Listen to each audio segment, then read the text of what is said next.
Hello students, मैं हूं सुशील sir, एजी physics वाला। और आज रे ऑप्टिक्स का नया वीडियो लेक्चर। हम रे ऑप्टिक्स में रिफ्लेक्शन ख़त्म कर चुके हैं। रिफ्रैक्शन का इंट्रोडक्टिव वीडियो आ गया था जिसमें हमने बताया था रिफ्रैक्शन क्या होता है, स्नेल्स लॉ ऑफ रिफ्रैक्शन। अब रिफ्रैक्शन के कुछ एग्जांपल्स होते हैं, जैसे हमने उस दिन भी जिक्र किया था कि पेंसिल टेढ़ी क्यों दिखती है, या किसी बाल्टी या टब में पड़ा हुआ सिक्का उठा हुआ क्यों दिखाई देता है। तो ये सब के पीछे लॉजिक क्या है, मतलब रियल डेप्थ कुछ और होती है, एपरेंट डेप्थ हमें कुछ और दिखती है। तो आज हम इसी टॉपिक को पढ़ेंगे, real depth and apparent depth. तो बहुत ही इंपॉर्टेंट चैप्टर इसमें, स्पेशली वर्ड फिश प्रॉब्लम कि वर्ड इतनी हाइट पे इस वेलोसिटी से उड़ रही है तो फिश को वर्ड की वेलोसिटी क्या दिखेगी, या वर्ड को फिश की स्पीड क्या दिखेगी। बहुत बढ़िया बढ़िया क्वेश्चंस बनते हैं न्यूमेरिकल जे यूनिट के लिए, तो लास्ट तक वीडियो को देखना है, ठीक है ना। आज का टॉपिक है real and apparent depth. Refraction का ही एक एग्जांपल है रियल एंड एपरेंट डेप्थ, मतलब ऑब्जेक्ट की पोजीशन रियल में कुछ और होती है और किसी और मीडियम से देखने पर वो हमें कहीं और दिखता है। जैसे आपने बचपन में पढ़ा होगा ना कि बाल्टी में पड़ा हुआ सिक्का जो है ना वो उठा हुआ दिखाई देता है। तो इसके पीछे की वजह क्या है कि उसकी जो सिक्के की इमेज है वो थोड़ी सी ऊपर बनती है, ठीक है ना। जहाँ इमेज बनेगी वहीं को दिखाई देता है। तो रियल डेप्थ कुछ और थी और एपरेंट डेप्थ हमें कुछ और दिखती है। तो चलिए शुरू करते हैं, कॉपी पेन ले लीजिए। रियल एंड एपरेंट डेप्थ, ठीक है ना। Real and apparent depth, real and apparent depth. सबसे पहले तो इसके पीछे की फिजिक्स हम बता देते हैं और फिर हम मल्टीपल मीडियम लेकर के हम आपको ट्रिक बताएंगे, उससे सारे क्वेश्चंस आपके हो जाएंगे। तो रियल एंड एपरेंट डेप्थ के पीछे की हम फिजिक्स बता रहे हैं, कैसे ऑब्जेक्ट की इमेज कहाँ पर बनती है, ठीक है ना। तो चलिए देखिए, सिंपल सा है, आपने पढ़ा है 10th में। जैसे मान लो ये कोई बकेट या कंटेनर है, इसके अंदर पानी भरा हुआ है, मान लो पानी या कुछ और भी मीडियम हो सकता है, समझ गए ना। आपको रटने की जरूरत नहीं है, आपको रटना नहीं है।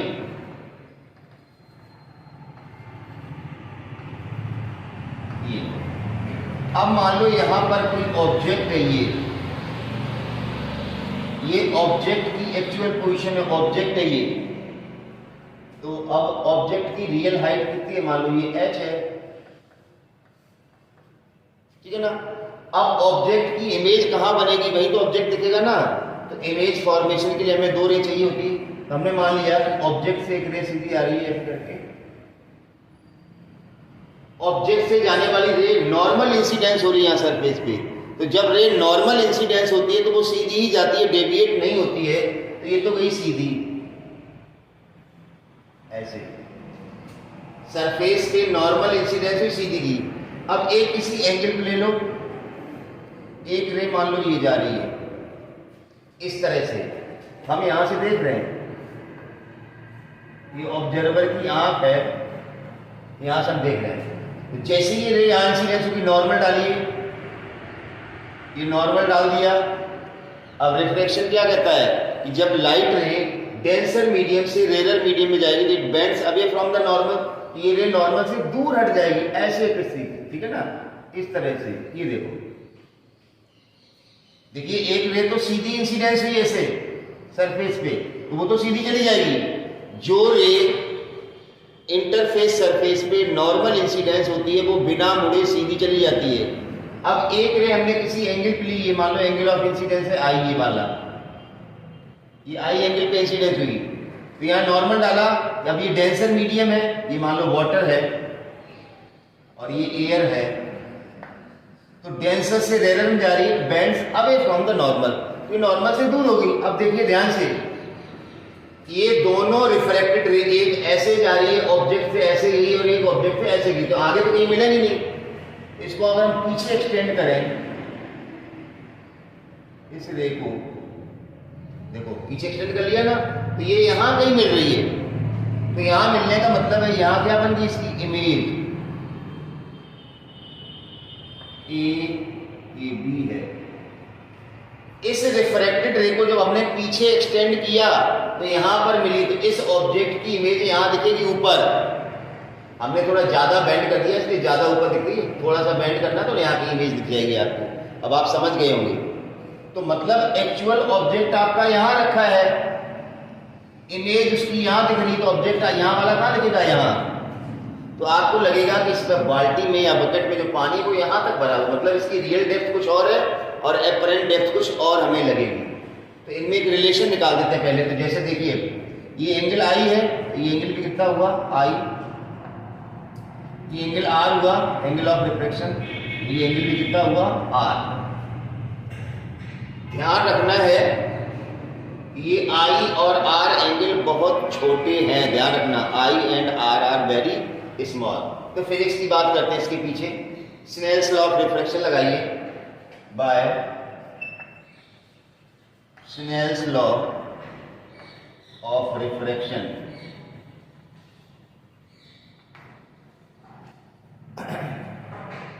वाटर से कहां जा रहे हैं, एयर में, तो डब्ल्यू म्यू ए, ये अच्छे से बताया हुआ, वाटर से एयर में जा रहे हैं, तो W mu A equal to sine I upon sine R. ये बिल्कुल रिफ्रैक्शन का बेसिक फार्मूला है, W mu A equal to sine I upon sine R. अब ध्यान से देखिए, साइन आई और साइन आर की वैल्यू देखो। From triangle O A B, O A B triangle आपको दिख गया होगा, ओ ए बी। यहां से साइन आई की वैल्यू बताइए। स्मॉल एंगल के लिए साइन थीटा थीटा ही होता है, वो कंडीशन भी लगा सकते हैं। डायरेक्ट आप साइन आई निकालो, साइन थीटा क्या होगा, perpendicular upon hypotenuse.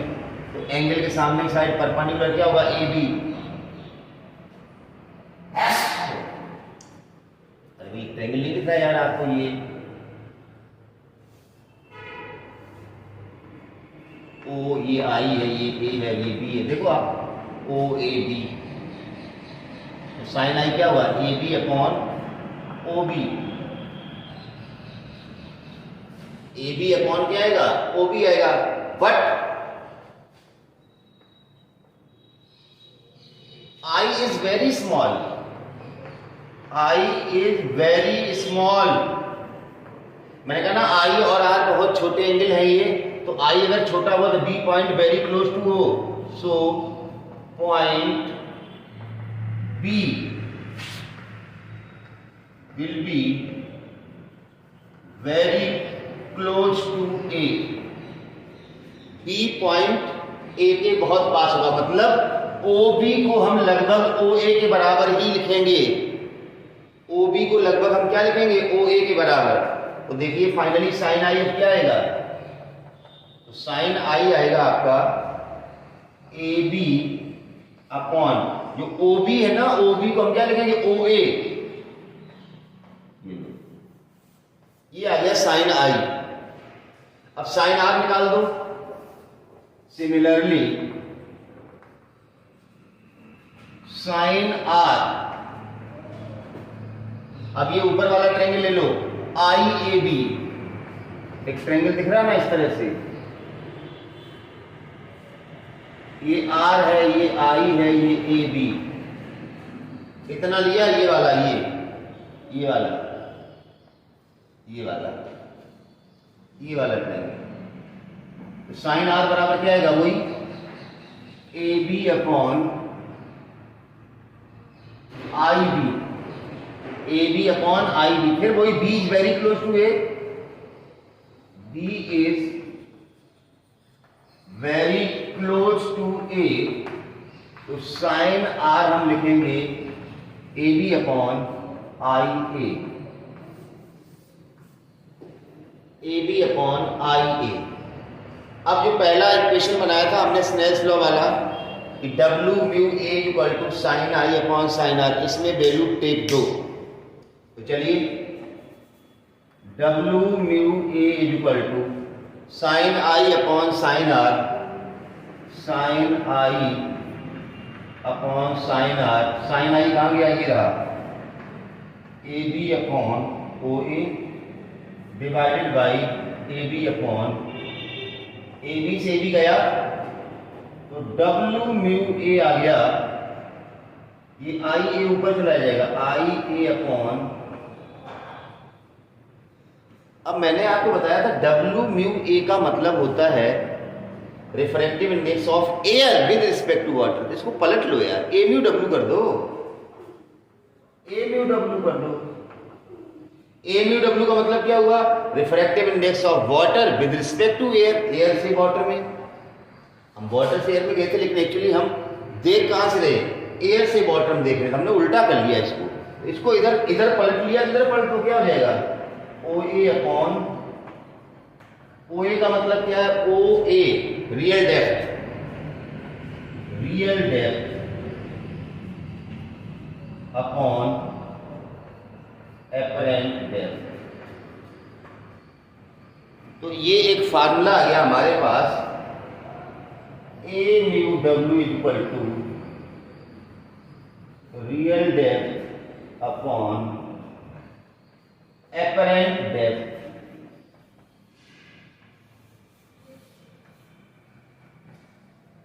Real depth upon apparent depth, इसको नोट कर लो।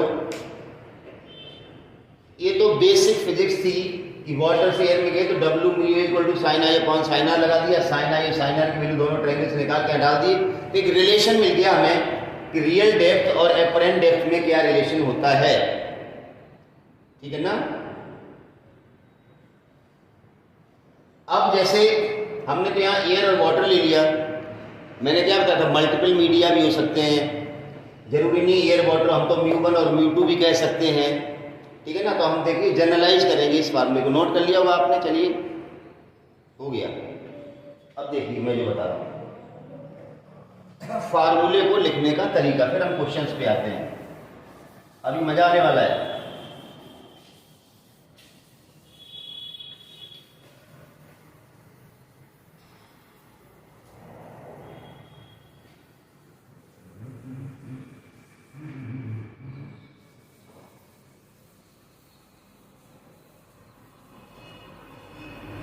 क्योंकि अगर आप जनरली क्या होता है, 12th स्टैंडर्ड का बच्चा 12th में जब क्लास में गुरुजी पढ़ाते हैं तो वो यहीं तक पढ़ाते हैं। हो गया A mu W equal to real depth upon apparent depth. अब देखो हम आपको क्या बता रहे हैं, ध्यान से सुनिए। हमने कहा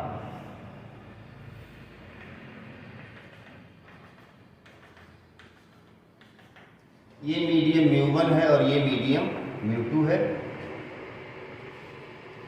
तो जैसे जिसको आपने एयर कहा था उसको हमने म्यू वन ले लिया, और वाटर का कहा था तो हमने ले लिया म्यू टू। तो जैसे जहां आपने लिखा ए म्यू डब्ल्यू, वहां पर हम क्या लिखेंगे?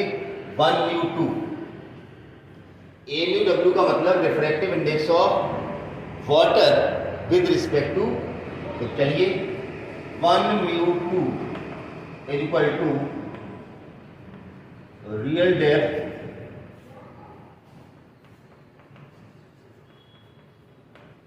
तो समझ गए ना? ए म्यू डब्ल्यू था ना, उसकी जगह हमने म्यू वन और म्यू टू ले लिया। हमारा ऑब्जर्वर कहां था? यहां था, देखो। और ऑब्जेक्ट कहां था? यहां था, ध्यान समझना। ऑब्जर्वर यहां था, हम यहां थे, सिक्का यहां पड़ा था, हम यहां से सिक्के को देख रहे थे। ध्यान से समझिए, ऑब्जर्वर की तरफ रिफ्रैक्टिव इंडेक्स म्यू वन है, ऑब्जेक्ट की तरफ म्यू टू है। रिलेशन क्या है ये देखो, 1 म्यू टू मतलब mu two upon mu one लिख सकते हो इसको। Real depth upon apparent depth. तो एपरेंट डेप्थ बराबर क्या आएगा? एपरेंट डेप्थ को इधर जाएगा, क्या जाएगा? Mu one upon mu two into real depth. Mu one upon mu two into real depth, मतलब इसी फार्मूले को हमने ऐसे लिखा है। अब देखो अगर मल्टीपल मीडिया हो, कितने हो? फॉर मल्टीपल मीडिया हो, देखो फॉर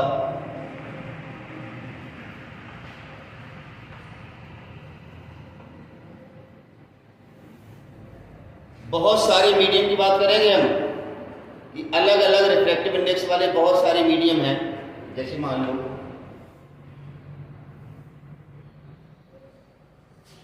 यही बनाता हूँ यार, इसको नोट करो आप लोग, हम हटा रहे हैं इसको, हम यहीं पर लिखेंगे, यहाँ मज़ा नहीं आएगा, पूरा हम लिख नहीं पाएंगे। हटा दें, लिख लिया आपने, देखो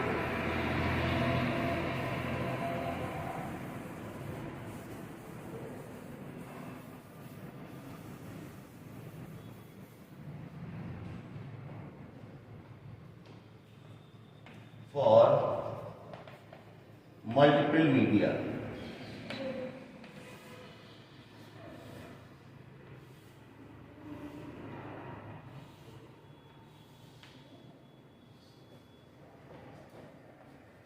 मान लो ये है रिफ्रैक्टिव μ1 μ2 μ3 लिख सकते हैं, या μ2 μ3 μ, कुछ भी नाम दे सकते हैं। यहाँ पर ये ऑब्जेक्ट है, ये क्या है, ऑब्जेक्ट है, और यहाँ क्या है, ये है ऑब्जर्वर। ऑब्जेक्ट है और ये ऑब्जर्वर है, ठीक है ना। अब कुछ भी, जैसे h1 हाइट है, ये h2 है, और ये इतनी हाइट में अलग रिफ्रैक्टिव इंडेक्स वाला कोई मीडियम है, इस हाइट में अलग रिफ्रैक्टिव इंडेक्स वाला मीडियम है, इस हाइट में अलग रिफ्रैक्टिव इंडेक्स वाला मीडियम है। अब ये कोई ऑब्जेक्ट है, ऑब्जर्वर यहाँ से इस ऑब्जेक्ट को देख रहा है, तो एपरेंट पोजीशन ऑफ ऑब्जेक्ट, देखो ध्यान समझना, apparent position of object with respect to observer, या apparent position of object seen by the observer. फिलहाल ये ऑब्जेक्ट है और ये ऑब्जर्वर, ध्यान रखना। वर्ड फिश के केस में फिश बर्ड को देख सकती, बर्ड फिश को देख सकती, दोनों ऑब्जेक्ट ऑब्जर्वर बदल सकते हैं। तो अभी लिखने का तरीका देखिए, apparent position of object with respect to observer, मतलब हमने इसको एपरेंट पोजीशन एक्स नाम ले दिया, X object, apparent position of object, इसको हम एच कहते थे, विद रिस्पेक्ट टू ऑब्जर्वर।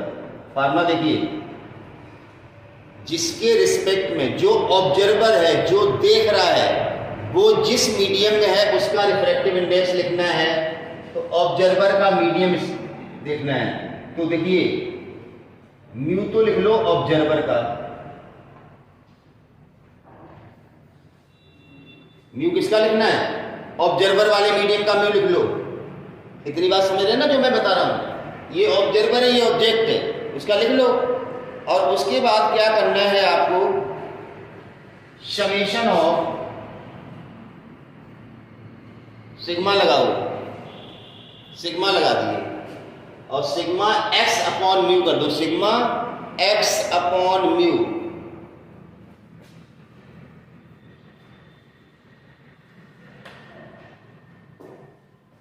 मैं भी समझा रहा हूं, घबराओ मत।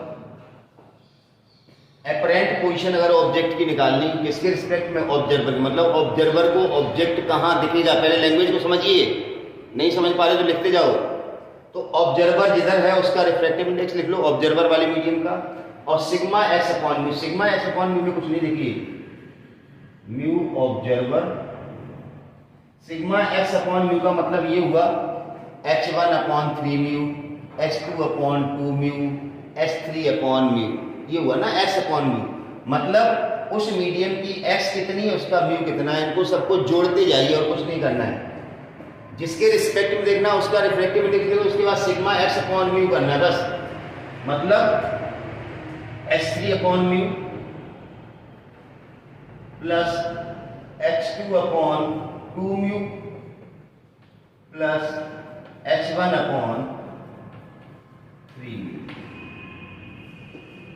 अब अगर यही उल्टा होता, एपरेंट पोजीशन ऑफ अगर हम ऑब्जर्वर की निकालते विद रिस्पेक्ट टू ऑब्जेक्ट, तो चेंज कहां आता, चेंज सिर्फ यहां आता। म्यू किसका लिखते हैं हम, ऑब्जेक्ट का, म्यू किसका लेते हैं हम, ऑब्जेक्ट का लेते, बाकी चीज वो सेम रहेगी, S3/μ प्लस S2/2μ प्लस, बाकी चीजें सारी सेम रहती हैं। तो ये नोट कर लो, बहुत इंपॉर्टेंट रिलेशन है, सबको आना चाहिए, सबको आना चाहिए। अब हम बात कर रहे थे जो अपना बहुत प्रतीक्षित टॉपिक था, बर्ड फिश प्रॉब्लम। देखो बर्ड फिश में क्या है, यही कॉन्सेप्ट है। अरे यहां पर फिश लगा दो, यहां बर्ड लगा दो, क्या दिक्कत है? ये चिड़िया है, ये फिश है। अरे ऑब्जेक्ट ऑब्जर्वर की जगह बर्ड और फिश लिखना, इसको नोट करो, मैं लिख देता हूं खुद ही, नोट करिए।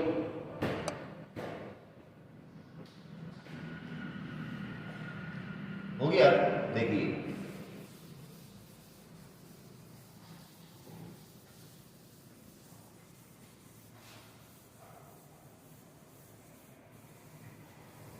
मतलब ये जो आपको फार्मूला या ट्रिक बताया मल्टीपल मीडिया वाला, आपके पास कैसा ही क्वेश्चन हो, कितने ही मीडियम हो, आप एपरेंट पोजीशन ऑब्जेक्ट की निकाल सकते हो ऑब्जर्वर के रिस्पेक्ट में, और ऑब्जर्वर की एपरेंट पोजीशन ऑब्जेक्ट के रिस्पेक्ट में निकाल सकते हो।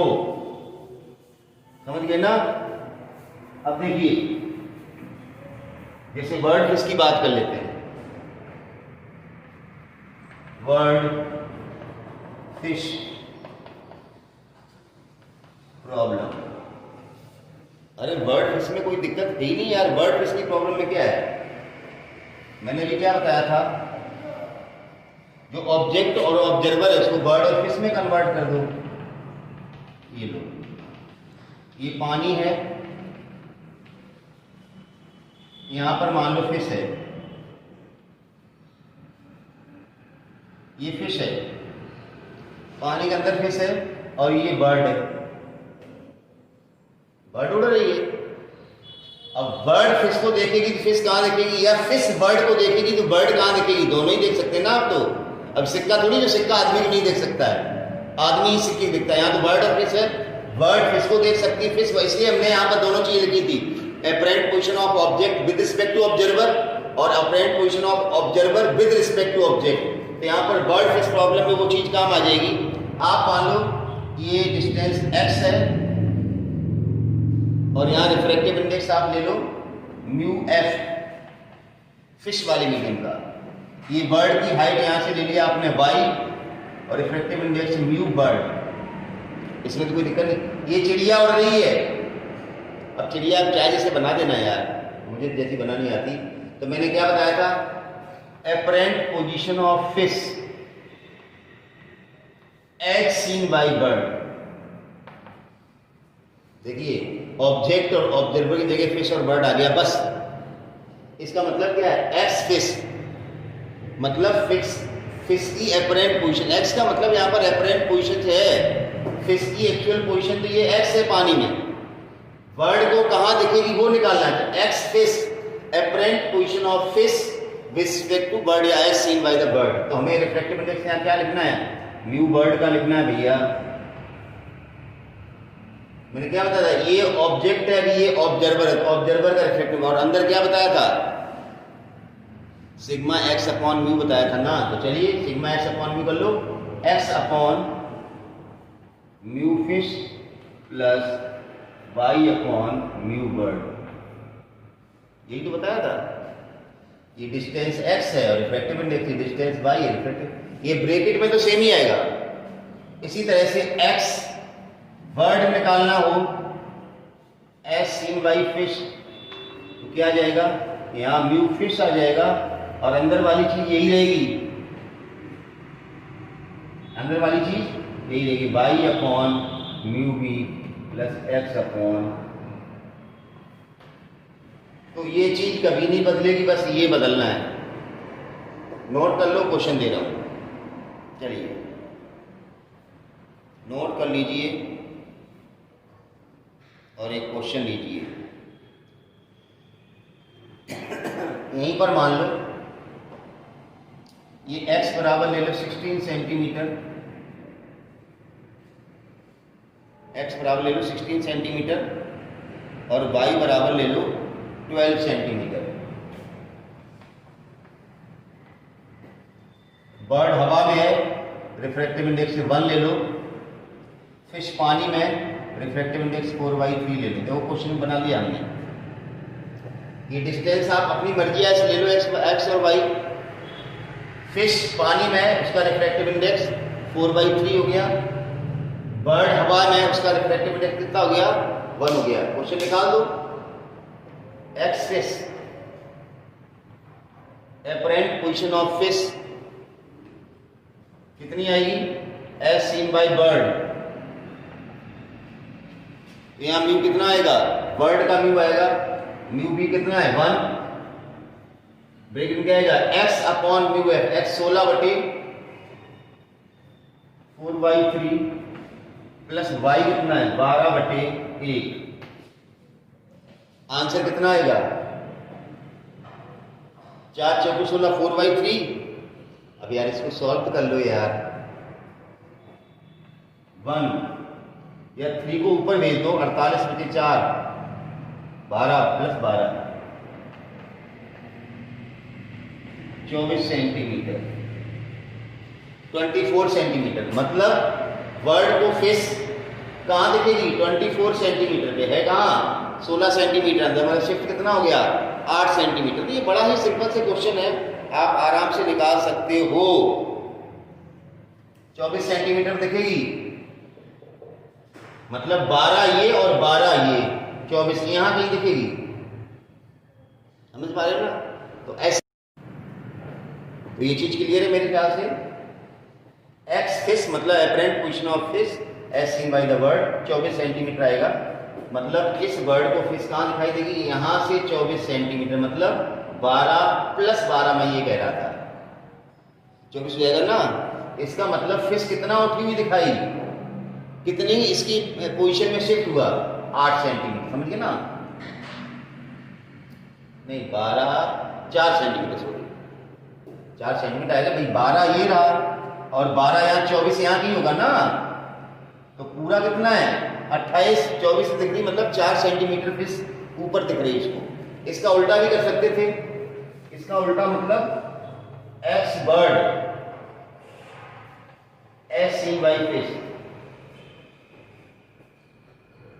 Apparent position of bird. मतलब अगर ये मछली देखे चिड़िया को, तो चिड़िया कहां दिखेगी? है कहां पर चिड़िया? 16, 12, 28 पे है। देखो आप, चिड़िया कहां है? 16, 12, 28 पे। इसको दिखेगी कहां? देखो मैंने बताया कहां चेंज आएगा। मैंने कहा ये चीज है तो दोनों सेम हैं, फिर सिर्फ यहां चेंज करना है। अब आप बर्ड को देख रहे हो, सॉरी बर्ड की पोजीशन निकाले फिश के रिस्पेक्ट में, तो यहां पर क्या आएगा? म्यू फिश आएगा, बाकी चीज तो सेम आएगी। तो म्यू फिश कितना है? 4/3 यहां पर आ जाएगा। और बाकी ब्रैकेट में जो आया ना ये 12 प्लस 12 24, ये 24 ही यहां पर आएगा। 3 8 या 24, 8 चौको 32। तो फिश को बर्ड जो है ना वो कहां दिखाई देगी? 32 सेंटीमीटर या 32 मीटर, जो भी आप ये दिया गया सेंटीमीटर में, तो आपको सेंटीमीटर में आंसर लिखना है, मीटर है तो आपको मीटर में लिखना है। 32 सेंटीमीटर। तो इस तरह से आप वर्ड फिश के कोई भी क्वेश्चन कर सकते हो। नोट कीजिए इसको, और हम कुछ अच्छे अच्छे क्वेश्चंस ला रहे हैं।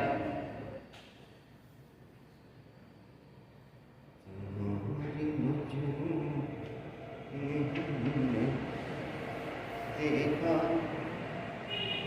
अजब सी चाहत झलक रही।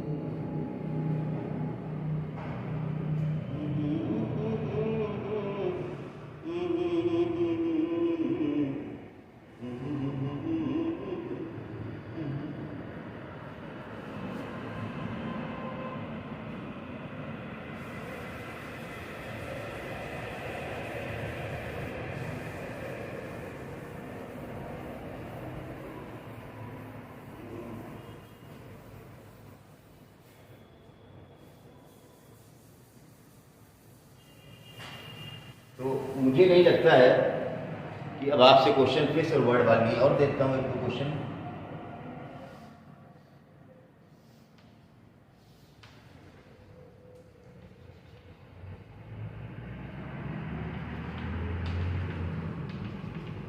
ये लो, मछली को हमने तेल में डाल दिया,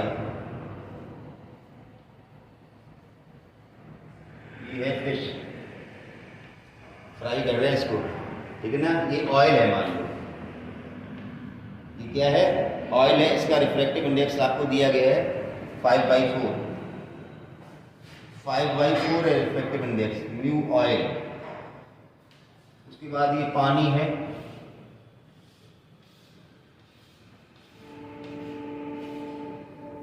म्यू वाटर, 4/3। उसके बाद ये एयर है, म्यू एयर तो बनी होता है,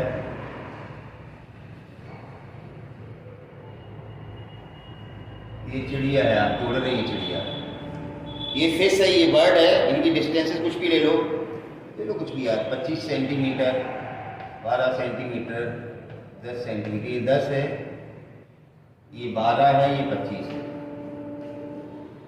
3 अलग अलग मीडियम है। अब आप अपने आप करो, apparent position of fish as seen by bird. Apparent position of मतलब बर्ड को फिश कहां दिखाई देगी, रिफ्रैक्टिव इंडेक्स कितना आएगा यहाँ पर, म्यू बर्ड। बाकी तो आपको बताइए कितना आएगा यहाँ पर, 25/5/4, 25/5/4 प्लस 12/4/3 प्लस 10/1। इतनी बात समझ में आ गई होगी, यही तो लिखते हैं, लिख लिया आपने। अब दिक्कत क्या है, म्यू बर्ड का रिफ्रैक्टिव इंडेक्स 1 ही है, कितना आ जाएगी अंदर, 4 ऊपर जाएगा, 5 × 20, 4 ऊपर जाएगा, 5 × 5 = 25, 5 × 20, ये 5 बार कटेगा ना, और ये 4 दूर जाएगा, 3 ऊपर जाएगा, 4 × 3 = 9, 10, 39 centimetre. X fish as seen by bird. उल्टा करना, अगर x bird seen by fish, change कहाँ होगा, यहाँ पर, यहाँ म्यू फिश आ जाएगा, बाकी चीज जो है ना वही रहेगी, 20, 9, 10, 39 ही रहेगी। ये चेंज हो जाएगा, म्यू फिश 5/4 ऑफ 39। जो भी आंसर आए आप लिख देना, कितना आएगा, 4 × 8 = 32, 4 × 9 = 36, लगभग 50 के आसपास आएगा यार, लगभग 50 सेंटीमीटर, लगभग 4.4 × 10⁻50, लगभग 50 से थोड़ा सा कम आएगा। तो मेरे ख्याल से अब बर्ड फिश या ऑब्जेक्ट ऑब्जर्वर से रिलेटेड कुछ नहीं करना, जिसके रिस्पेक्ट में जो ऑब्जर्वर है उसका रिफ्रैक्टिव इंडेक्स है, और बाकी सबको डिवाइड कर दो, distance upon refractive index, distance upon refractive index. मेरे ख्याल से कैसा ही क्वेश्चन हो अब आपका हो जाएगा। अब इसी में एक क्वेश्चन और बताता हूँ, रिलेटिव वेलोसिटी वाला। अभी तो हम निकाले थे पोजीशन निकाले थे ना, एक ऑब्जेक्ट की दूसरे ऑब्जर्वर के रिस्पेक्ट में। अगर वेलोसिटी का कॉन्सेप्ट आ जाए, देखिए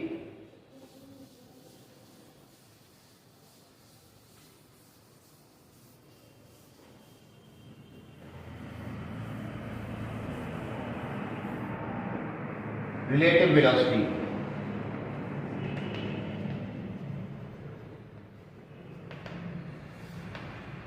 वेलोसिटी में कुछ नहीं है, वेलोसिटी में अब क्या मोशन रहेगा, जहां जैसे हमने लिखा था एक्स फिश ऑब्लिक बर्ड, वो म्यू बर्ड था और एक्स अपॉन म्यू था, समेशन ऑफ, यही था ना, एक्स अपॉन म्यू, सबको जोड़ देते थे, x upon mu, x upon mu, x upon mu.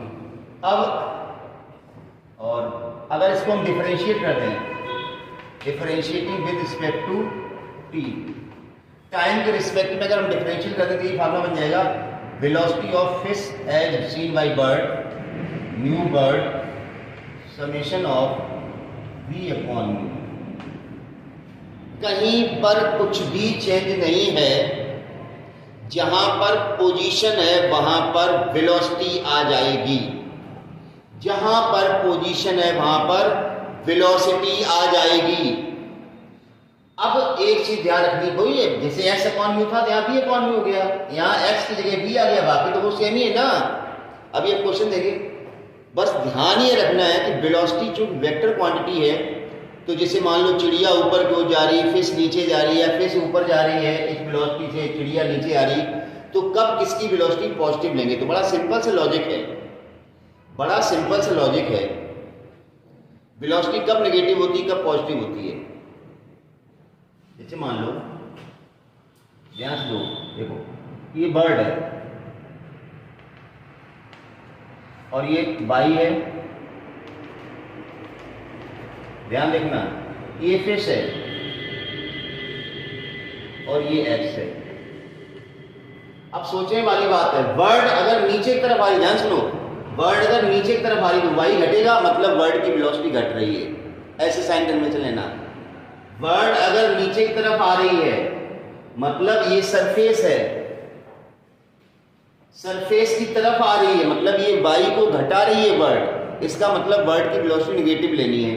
Bird अगर दूर जा रही है मतलब ये वाई बढ़ रहा है, अवे फ्रॉम द सरफेस जा रही है, तो बर्ड की वेलोसिटी पॉजिटिव लेनी है, ठीक है ना। Away from the surface velocity positive है और टुवर्ड, जैसे ये फिश है, अब फिश अगर ऊपर की तरफ जाए तो ये एक्स घटाने का प्रयास करेगी, मतलब फिश की वेलोसिटी नेगेटिव। फिश अगर सरफेस से दूर जाए, ऐसे करके दूर जाए, एक्स बढ़ेगा ना, तो फिश की वेलोसिटी कैसी लेनी है, हमें पॉजिटिव लेनी है। सेंस देखो, पोजीशन जो है ना वो बढ़ रही है घट रही है। पोजीशन अगर बढ़ रही है तो वेलोसिटी का साइन पॉजिटिव लगाना है, और पोजीशन अगर घट रही है तो वेलोसिटी का साइन नेगेटिव लगाना। बस ये साइन का कन्वेंशन ध्यान रखना आपको। चलिए क्वेश्चन लेता हूं मैं, कुछ भी नहीं है, फार्मूला नया नहीं है, जहां एक्स था वहां पर हमने वेलोसिटी लिख दिया है, पोजीशन को हमने वेलोसिटी से रिप्लेस कर दिया है। नोट कर लिए रिलेटिव वेलोसिटी वाला। चलिए क्वेश्चन ये करा देता हूं, कुछ भी क्वेश्चन ले लो यार, वेलोसिटी से वेलोसिटी बता दो। देखो मान लो एक क्वेश्चन ले लेता हूं, कोई भी चीज ले लो, जैसे मान लो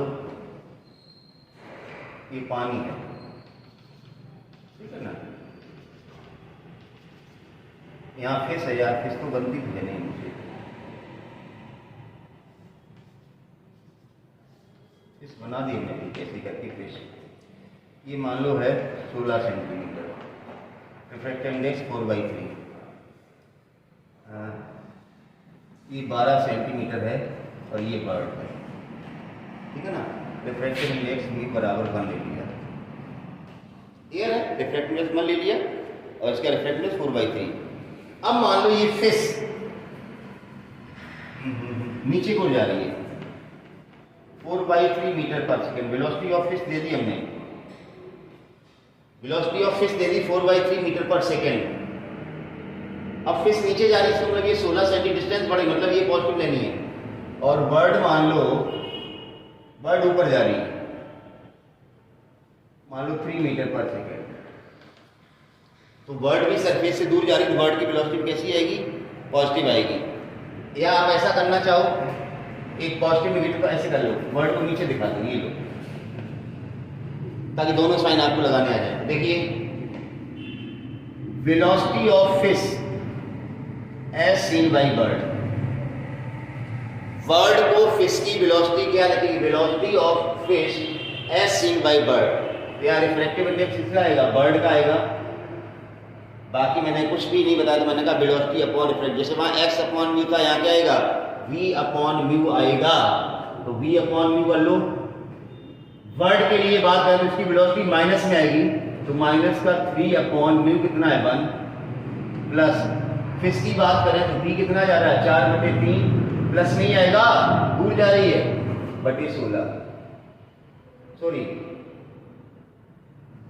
क्या कर दिया, वेलोसिटी अपॉन म्यू है ना, म्यू 1 हो गया, वेलोसिटी कहाँ है 4/3 बटे 4/3, v अपॉन म्यू करना है और कुछ नहीं करना है, v अपॉन म्यू करना है। तो बताइए कितना आएगा answer,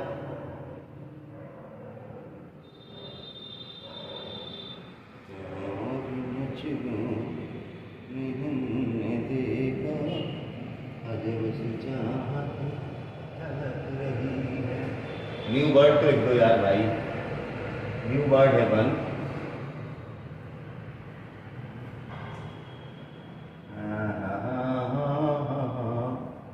velocity upon refractive index, velocity upon refractive index बिल्कुल सही तो लिखा है भैया। तो कितना आ जाएगा, velocity of fish seen by the bird, refractive index आ जाएगा बर्ड का, चलिए तो माइनस का 3 आएगा, प्लस का कितना आएगा, ये तो 1 आ जाएगा यार। आंसर तो आ रहा -3 + 1 माइनस का 2 metre per second velocity of fish as seen by the bird. देखिए चेक कीजिए कहीं गड़बड़ तो नहीं हो रहा अभी।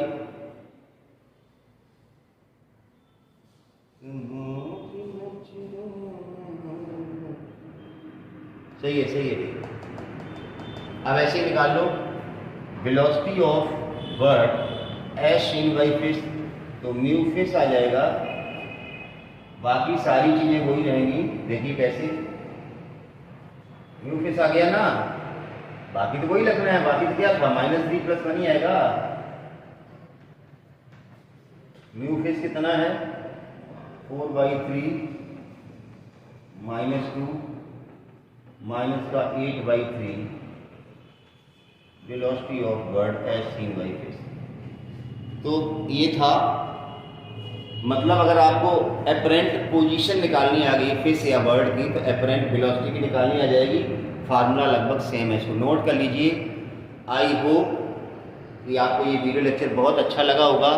इसमें बहुत अच्छी ट्रिक हमने आपको बता दी, नहीं तो बच्चा 12th में पढ़ता सिर्फ रियल डेप्थ एपरेंट डेप्थ में एक रिलेशन छोटा सा, म्यू बराबर real depth upon apparent depth, उससे क्वेश्चन आपके नीट या जेईई मेंस के होने वाले नहीं है। तो आज जो मैंने पढ़ाया आई होप कि आपने अगर ढंग से पढ़ा होगा, बार बार वीडियो को देख लेना, तो जेईई मेंस और नीट के क्वेश्चन आपके आसानी से हो जाएंगे। चाहे बर्ड फिश हो, चाहे ऑब्जेक्ट ऑब्जर्वर हो, चाहे कितने ही मल्टीपल मीडिया हो, चाहे इधर से देख रहा हो, चाहे ऐसे करके रख लो, आप आमने सामने कर सकते हो, ये ऑब्जर्वर है ये ऑब्जेक्ट है, उससे कोई फर्क नहीं पड़ेगा। तो चलिए पढ़ाई करते रहिए, अपनी सेहत का ध्यान रखिए। Thank you for watching.